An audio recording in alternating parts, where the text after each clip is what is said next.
you. I'm a James Beard Award-winning sommelier from back in the day, although once a sommelier, I think you are one forever once you get to join that club. And maybe even better than that, I've been so honored to be a Mariano's tastemaker for the last few years. And we've done over a dozen of these foodie experiences, and this is the first time that we get to do them with the family from QFC, which, like Mariano's, is so into wine. So we love that so much. So thank you to the QFC and also Kroger family. We have this incredible woman in wine, another one, to share her expertise and her story about being a woman in wine with us tonight. So Pauline Lhote is here with us. She's the winemaker at a place that most people have heard of, Chandon, which makes amazing sparkling wines and still wines too in Napa Valley. If you kind of scan the gallery a little bit, you'll see there are a couple folks that have the vineyards of Chandon as their virtual background, so we can all sort of feel transported there. But Pauline, I want to get this all started. I think the first thing we should do is you and I should open some bottles and get something into our glasses. And maybe while we do that, you can, tell us a little about you and tell us a little bit about what's going on in California. Yeah. Well, first of all, thank you. Thank you so much for having me. Really excited to be part of this event and sharing with all of you guys. So I'm starting with the Chandon Brut, so feel free to do the same thing and join me to share this glass of wine. So my name is Pauline. I'm the head winemaker for Chandon. I've been working at Chandon for maybe like 15 years now. And my story is actually simple in the sense that I grew up back in France, in Champagne. And at an early age, 14 years old, I knew I wanted to be a winemaker. And for me, it was about making bubbles, not necessarily about making wine, but really about making sparkling wine or champagne, because that's where I was from. And I came 15 years ago in California, working for Chandon for what was supposed to be a 3-month internship. So started as an intern, then I was assistant winemaker, and then became winemaker, and now winemaking director for Chandon. So really excited about this opportunity. Love the brand, love Chandon, because we have a very special and unique story, which is amazing. So, Chandon it was founded in 1959 back in Argentina. Not a lot of people know that, but we are one of 6 wineries around the world. So I had the privilege to work for Chandon in California, which was the second to be founded in 1973. After that, there was Chandon Brazil, Australia, and India and China. And we all have the similar story, which is about pioneering a region. So we started in Napa Valley in 1973. And I'm sure all of you know that Napa back then is not what Napa is today. So there was barely any vineyard. So we really started this region, pioneered it. And it was about, the company from France that were going in unexpected lands. And Chandon in California was that for them at that time. And my role is to craft sparkling wine that are really showcasing California. So it's really important we're making sparkling wine in the heart of Napa Valley, really to showcase California. And hopefully what you have tonight is the California in a glass. Well, shall we give a toast to that? California in a glass, because wine is absolutely a way that we can still travel, even though many of us can't travel, and we get to come to travel and see you in this glass, right, Pauline? Exactly. Yes, and I think those Zoom tastings or tasting wine in general makes you travel. So that's what I love about wine. So fun. So, you talked a little bit about the history of Napa and where Chandon is located.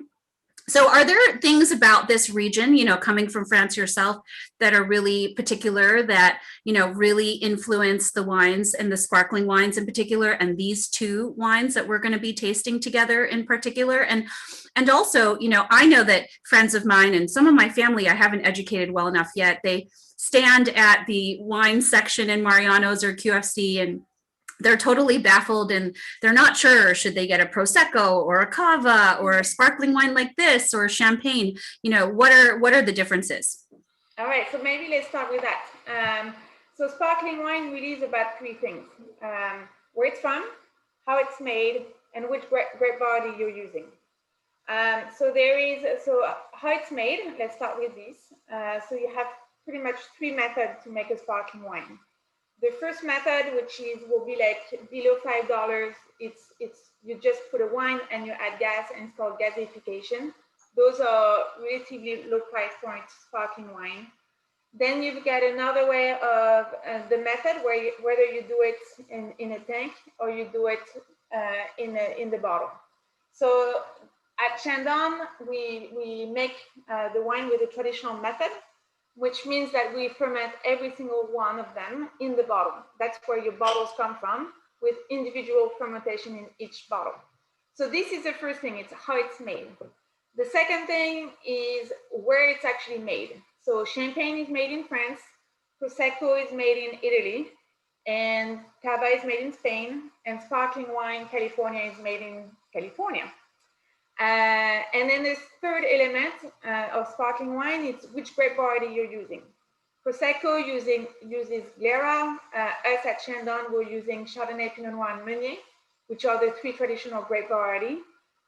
So this is all about how you make sparkling wine. So us, we are using the traditional method, the three traditional grape variety, but we are making wine in Napa, in California. So it's really about representing that California terroir. The idea is not to redo champagne, because we are in California. This is really what we want to have, is wine that are bright, fruit expression, and easy to drink. It's so fun. I want to point out to everyone too, if you open that chat box, feel free to add any questions you might have for Pauline or myself or the team from QFC or the team from Mariano's. We're all here to share everything we know. And if we don't know it, we'll just Google it really quick and get you the answer. So Pauline, I've put my nose in this beautiful glass of wine. I've had a few tastes because I want to go back for more. This got 90 points in the Wine Enthusiast, which is a pretty outstanding score. So what should we be looking for in the nose and the aromas? I always love to talk about that with a winemaker and somebody who had a hand in making the wine, because sometimes we get some wacky descriptions when we ask other people. I'd love to know what you in particular get when you do the nose and also the palate.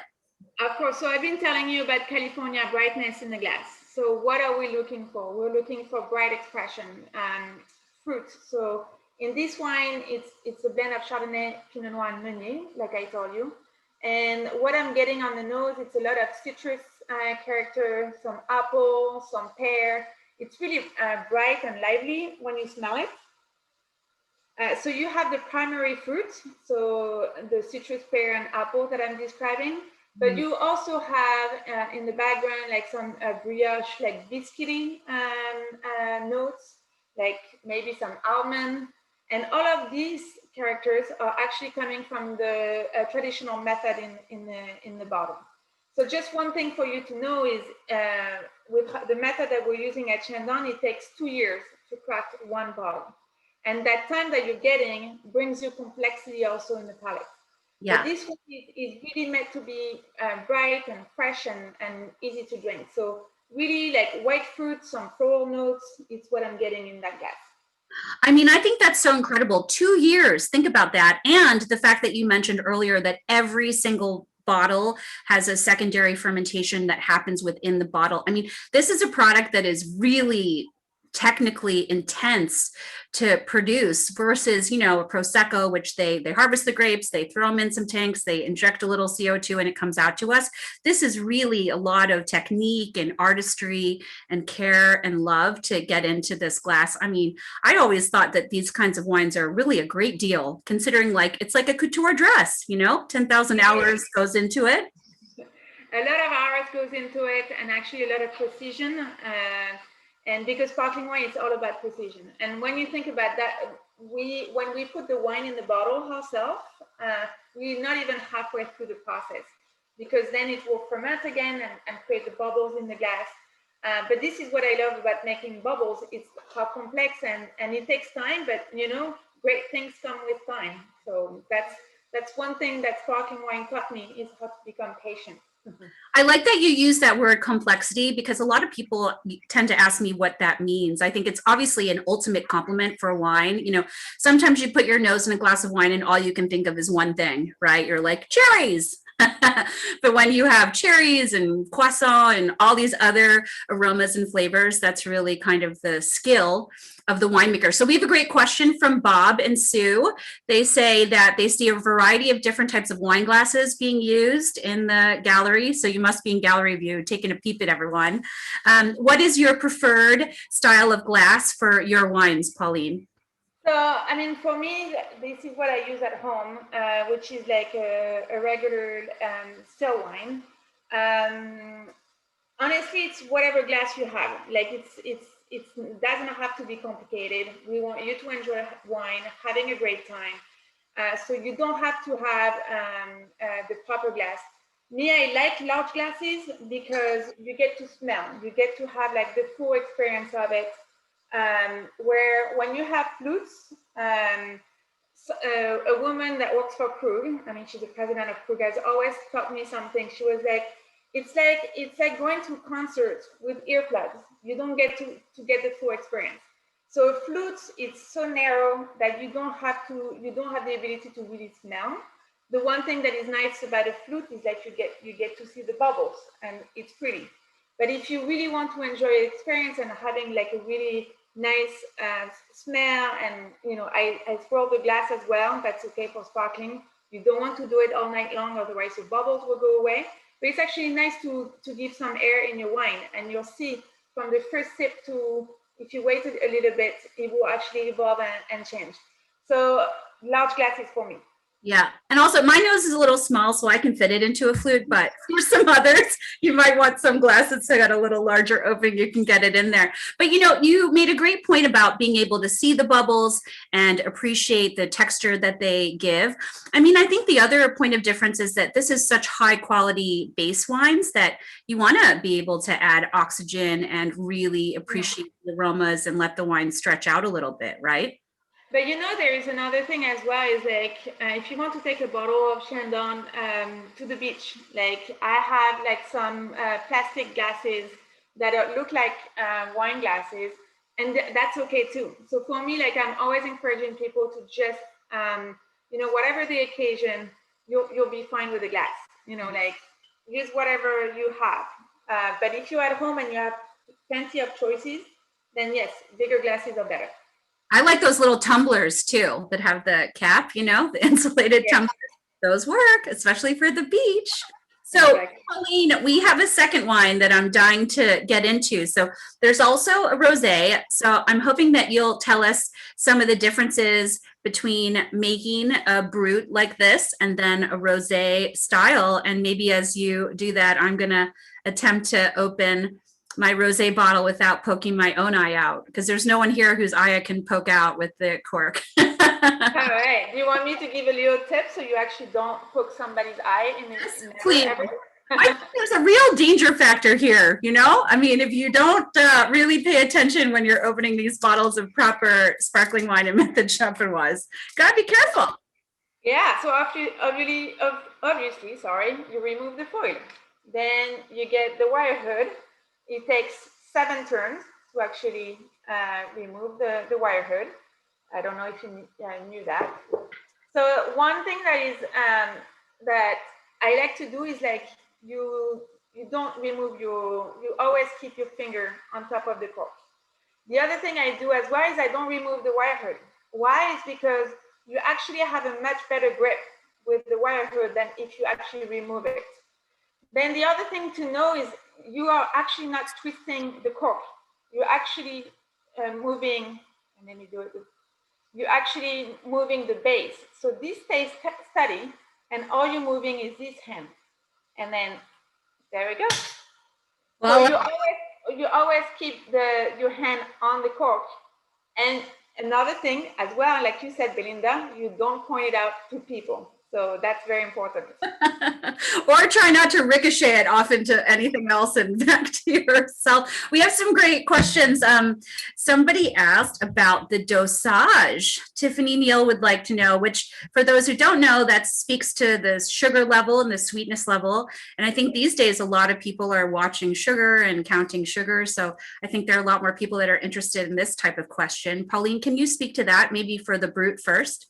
Yeah, absolutely. So the dosage to start with is a finishing touch. So this is how you have a brut or brut nature to like a demi-sec or extra dry wine. So indeed, it's about the level of sugar that you have. Why do we have sugar? It's just to balance out the acidity of the sparkling wine, because a sparkling wine is more acid and less alcohol than still wine. So the dosage actually for the brut and rosé are extremely similar. They are both brut, and we are looking at 9 grams per liter. Which is quite low. You know, you'll see if you do a little study and you want to be real geeky about it, you can sometimes see 12 and above grams per liter sugar dosage on other wines, and sometimes even more. So it's very sophisticated. It's a sophisticated level, in my opinion. I mean, that brut does not feel sugary, or, you know, it doesn't feel cloying in any way. It's like vivacious. And as you said, very bright and palate cleansing. When we start talking about how it goes with food, I think that's going to be really fun, because right, part of why. So anyway, look how gorgeous this is, everyone. I mean, get some rosé in your glass and raise it to the screen, because Pauline crushed this one too. Yum. Wow, does this smell good? So, I mean, actually at Chandon, we love having a bright pink color. That for us, that's actually quite important to really look like a rosé. So I love making rosé. I think the reason I love it is because it's even more technical than the brut. Actually, believe it or not, but the composition of those two wines is extremely similar. So it is roughly 70% Chardonnay, 30% Pinot Noir, and 5% of Meunier. There is maybe like 5% difference between Chardonnay and Pinot. So this one is 70 Chardonnay, this one is 65 Chardonnay. It's actually very unusual to have a Chardonnay-driven blend for a rosé. Typically, rosé, you have a lot of Pinot Noir. It's about Pinot Noir or like red grapes. For me, a rosé, and especially the one that I want to craft about California and showcasing the brightness in the glass, it's about liveliness, it's about fruit expression, but it's about lightness in a way. So this is the reason why I want to add Chardonnay in my blend, because it brings acidity, it brings freshness, it brings, you know, that crisp element. But essentially, it's not heavy or in the palate. For me, when I think about rosé, I think about sunshine, I think about going to the beach. So this is what I have in mind when I craft this wine. This wine, why am I saying it's more technical? Is because we are using a lot of different techniques at Chandon to bring that color. We're looking for the color of the Pinot Noir and Meunier, but we're not looking for what we call phenolics, which brings structure to it. We're really looking for the aroma, the liveliness, but we don't want the heavy part of the Pinot Noir. So we do some short maceration. So that means like we let the juice very little in contact with the skin, because the skin is actually where the color comes from. The reason that we're able to make clear sparkling wine with 2 red variety, which is Pinot Noir and Meunier, is because the juice is clear inside the berries. It's what brings the color is actually the skin. So when you actually bring the juice in contact with your skin, that's when you start getting some color. So we use a few techniques like short maceration. We do it by a portion of it with blending. We also do some what we call flash détente. So we heat the grapes very short period of time to just extract the color and the flavor profile. So I love making rosé because it's complex, but it is so fun. So we get to when we do the blending, which is during the winter. That's when we recreate each wine, each cuvée. then that's when we're actually able to dial in the color by doing it during the assemblage process.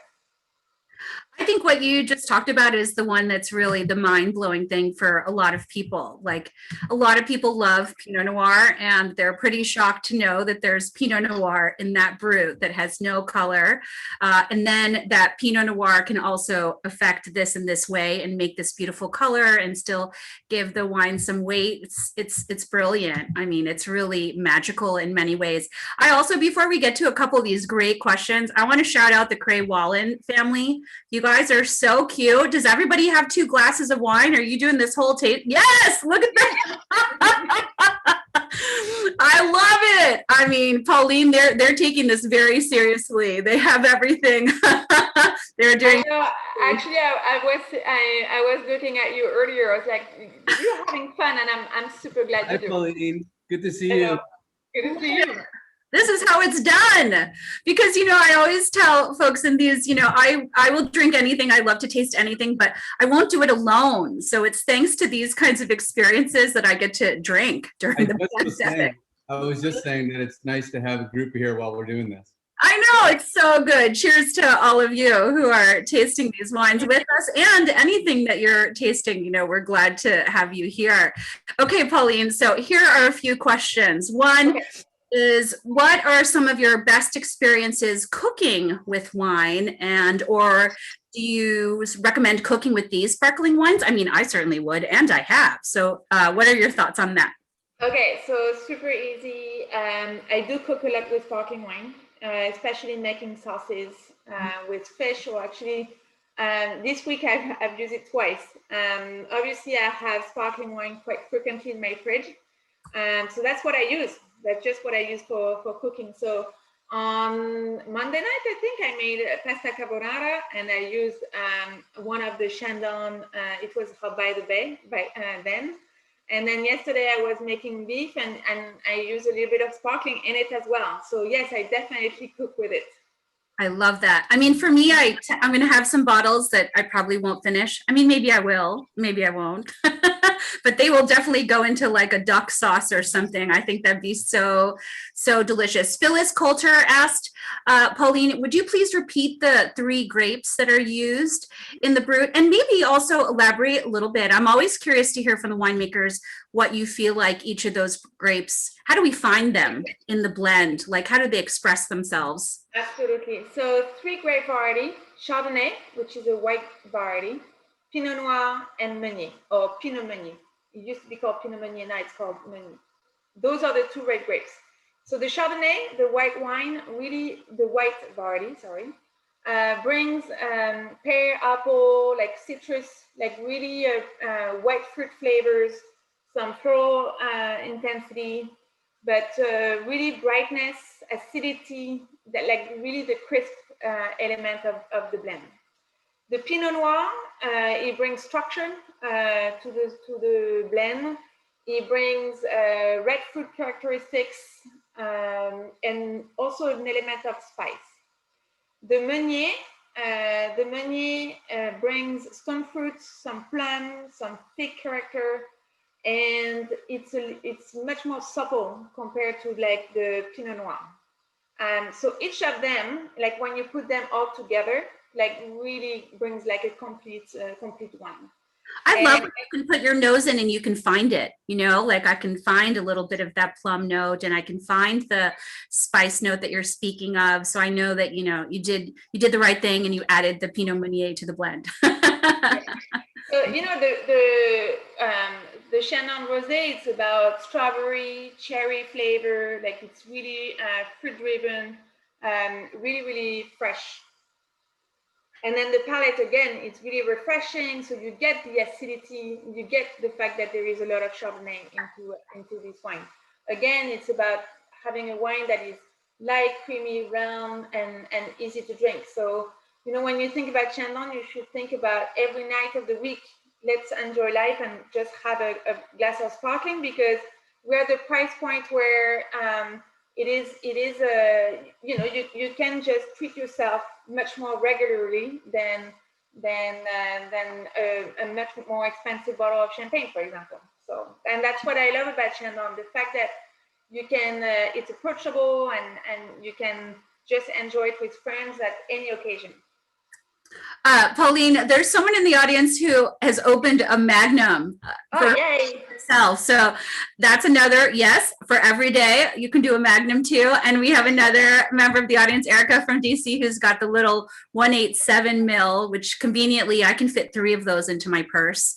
So yes, this is for every day and all of the time. So cheers to that. We love that so much. So I also wanted to ask you about the people who are working in the vineyards and in the winery with you. What is happening right now at this point in the year in the winery and in the vineyards, and who's doing it? So everybody's working obviously super hard. So what we just finished, the winemaking team, so we were blending during the winter. So February is when we finished blending, which is like we recreated each wines. And then now we handed it to the cellar team. So the team is actually putting it together in the cellar. So we're quite busy at the moment, and we are what we call tiraging, which is the bottling, and we're disgorging wine. So the production team is always busy. What's happening in the vineyard is actually very exciting, because that's the beginning of the season. So it's bud break. So bud break is like when the shoots are starting to pop out. So that means like at some point we're going to have grapes, and we're going to have to harvest them.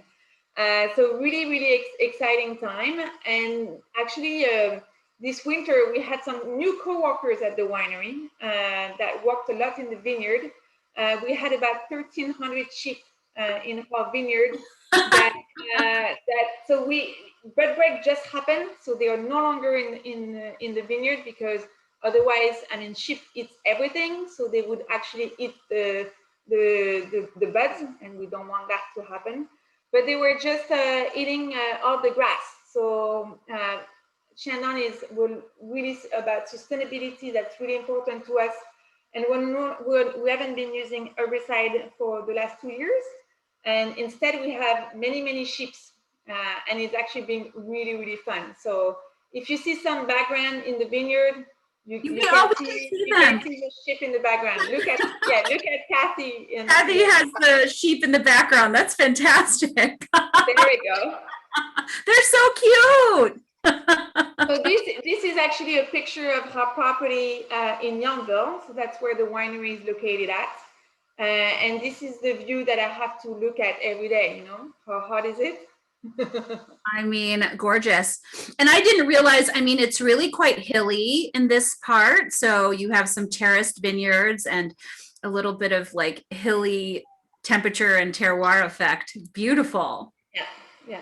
And this is what is amazing about Napa Valley is, and the reason why we're making sparkling wine in Napa is because we have the influence of the Bay of San Francisco. So we have cool weather. So we're able to have cool climate for sparkling wine. So we tend to be located in the Carneros region around Yountville and in Montveter, where we have the most coolness, or the most cool weather. But that's the amazing part about Napa Valley is how many, like, you know, whether you're in Napa or St. Helena, it's different terroir, different soil, different climate, weather is different. And that's how we're able to make some still wine sparkling and having such a diversity in Napa Valley, which is amazing. Yeah, that's very cool. I mean, all the different altitudes and etc. So you get to put together a new recipe every year, right? Choosing from each of these different vineyards with different grapes and different characteristics. Very cool.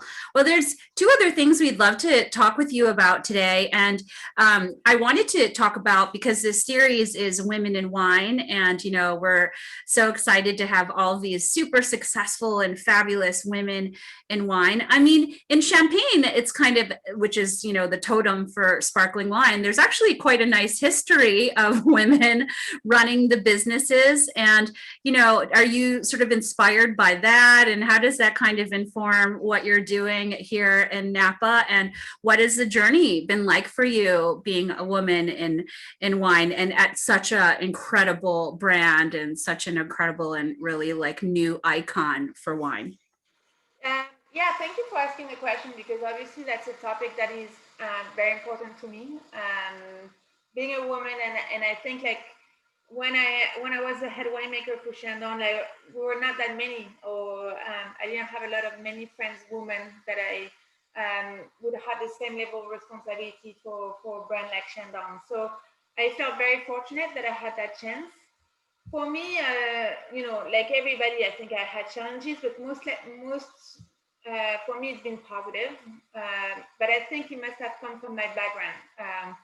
I grew up in Champagne, but I grew up on a farm. So I was from the farming part, or the agricultural part of Champagne. I also grew up with two brothers, and I was the baby of the family. And I think that did the trick, because I think that helped a lot. So for me, I was already used to be in a male-dominated environment. So moving on to the wine industry was not necessarily like not new. It was new, but it was not something that I felt I couldn't do. And I was also pushed by my family to do it. A lot of people, when I told them at 14 years old that I wanted to be a winemaker, some of them told me like that was a job for men and not for women. And I remember my dad telling me that, because it was actually a member of her family.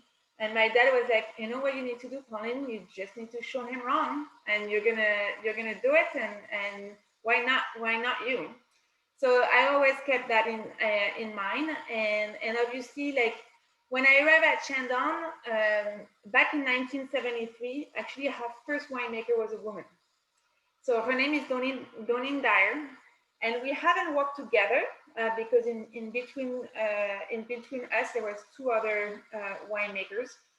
But still, I feel like it was part of the history. It was part of the DNA of the company, and somewhat she paved the way for me. So I'm still very grateful to her. And she's like, "Well, we haven't worked together," and I say, "I know, but like you have." So we at Shannon, we have a legacy of women leadership. Our president is a woman, and for me that has been really great actually. And I think for me, like I was fortunate enough to have that job at an early age, and I feel like it's my I have to continue, to have women in my team. So all my team are actually women. I didn't design it this way, but all of them are. Wow. So we are four women in the winemaking team. So all of us are doing the blends and all the tastings. And I think that's very important, that I don't remain the last one, So I want my team to become winemakers and do what I got to do as well. So and supporting women is obviously super important. So yeah, I was super excited that you chose us for Women's Month. Yay. Well, Pauline, we congratulate you and support you. And I tell you what, it makes me want to, I drink a good bit of Chandon, but now I want to drink much more. Congratulations to you. Yeah.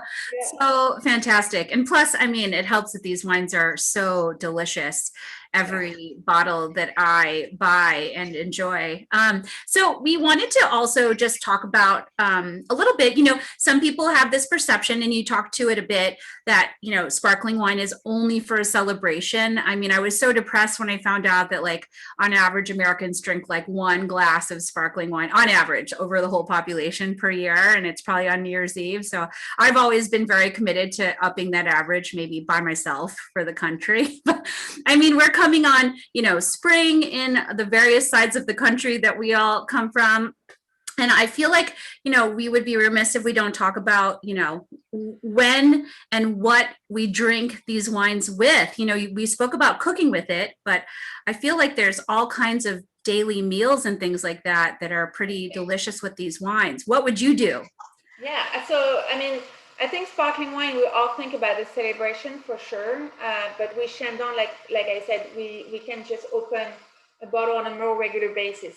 One of the things that I love about sparkling wine is just, and I'm sure you witness the same thing, all of you at home, is as soon as you got this pop out, or this cork, when you pop it, you hear the pop, then just like it brings a smile to everybody's face. And this is what I love about sparkling wine. So food and wine pairing. you cannot go wrong pretty much because sparkling wine is extremely versatile. And me, I like to pair those two wines with very casual food. So the brut, salty, nutty, rich, creamy dishes. So what I'm thinking about is fried chicken with Yeah, brut. I'm ready. I'm ready. Oh, you ready? So fried chicken, Caesar salad, calamari, tacos. What else could you do? Like, I mean, popcorn, French fries, chips. So you know, it could be like super easy dishes. Rosé. So some people will laugh on the call because they might have heard me saying that many times. Burgers, and people will be like, "What?" Uh, Burgers and Shannon Rosé goes extremely well. But you can also do sushi, salmon, yeah, tuna goes extremely well. You can also pair it with some fruit tarts that are not too sweet. What else can you do? I mean, the possibility of can just go on and on and on. But me, burgers, yes, and my second favorite is for sure sushis. I love that. I feel like there's plenty of wines that are potentially a terrible match for what you're making for dinner. But I think in this case, even the brut and or the rosé is always going to work. It's never going to be terrible. And it's always going to be a great pairing, if not like an incredible match. I love this burger idea. You know, a lot of people think like with a burger, you're supposed to drink a big red. No, I mean, a rosé, sparkling, the Chandon rosé is because it's bright and it gives a little bit of lift, right, to some of those rich Exactly. flavors. But you can do pork, you can do lamb, you can do chicken. So yeah, the only thing that is could be tricky for sparkling wine is dark chocolate and sparkling could be difficult unless you have like an aged sparkling. The other thing that you want to avoid is a very dry sparkling wine like those two with something very sweet. So if you're having something very sweet, just have like a sweeter sparkling wine, so demi-sec, that will go a lot better because the acidity will just not go really well with the sweetness of the dessert. So same thing if you love spicy food, spicy taco, or rich food like pâtés, things like that. Same thing. Do use a sweeter sparkling wine. So with sugar, you got to like balance the sugar a little bit, the sweeter things with a higher dosage sparkling wine. Exactly. And I always recommend desserts. You should have a sweeter sparkling wine as well. So we have some fun comments from the audience. So Ed says that he will have your Chandon with breakfast, lunch, and dinner, and after work snack. So bravo. Okay. And that's good. Andrew Flynn says he'll have it once or twice a week. Great. We love that. Simon says Chandon in the sauces. Amazing. I agree. And we have a question from Tiffany. She would like to know how long after you pop the cork should we be keeping it, and how long will it still be delicious? That's a great question. So once you have it open, use a reclosure to close that bottle. I can actually grab one very quickly from my drawer. So this is what it looks like. There you go. So this is the reclosure, and these 2 to 3 days in the fridge will actually be good. What you want to do is actually, while the sparkling wine is cold, this is when you actually want to close your bottle. If the wine starts to become warm, then it will lose its bubble quicker. So chill it, putting in the fridge, and it will still be good for 2 to 3 days.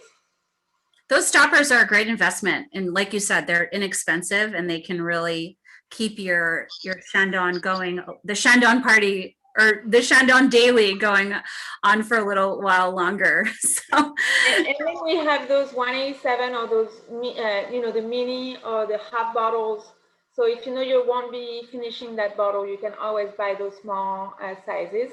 But some of you guys are using Magnum, so go for it. Just go for it. We love it. Well, Pauline, this has been so much fun, and we have so many comments of people who've learned so much, and we've learned so much about these folks too. Someone had Shandong rosé with corned beef and cabbage. I love it. So fun. So, Pauline, I mean, can people come to visit, or will they be able to visit soon? What's going on for that, for the tourism? So yeah, thank you for asking. Actually, now we can. So we are open again, which we are very happy about. We are open outside, but soon we might be able to open inside as well. We recommend that you actually book ahead of time, but you don't have to. But honestly, I think it's better for you to book ahead of time. Then you get to choose the experience that you want to do. We are doing a lot of food and wine pairing. We have our own chef at the winery, so they can actually give you some really cool food and wine pairing that you've never done before. So yes, come and visit. We are open, but I would recommend making a reservation ahead of time. And before you're able to go, we can certainly get these wines at all of these Mariano's and QFC stores. So thank goodness. If we can't get there now, we can get there later and still have a version of the experience. Also, I see that Tiffany Carabello needs a little help drinking the rest of her wine. So if anybody's nearby, you know, you might want to stop by and do a socially distanced, you know, put the glass out. One of the things that I do is actually give it to my neighbors when I'm done with the tasting. And so my neighbors have been very nice to me. Oh, I want to live next door to you, Pauline. So on behalf of our friends from Mariano's and QFC, I just want to thank everyone for joining Pauline and I for such a lovely moment and such a beautiful tasting, celebrating women in wine and these two sparkling wines from Shandong.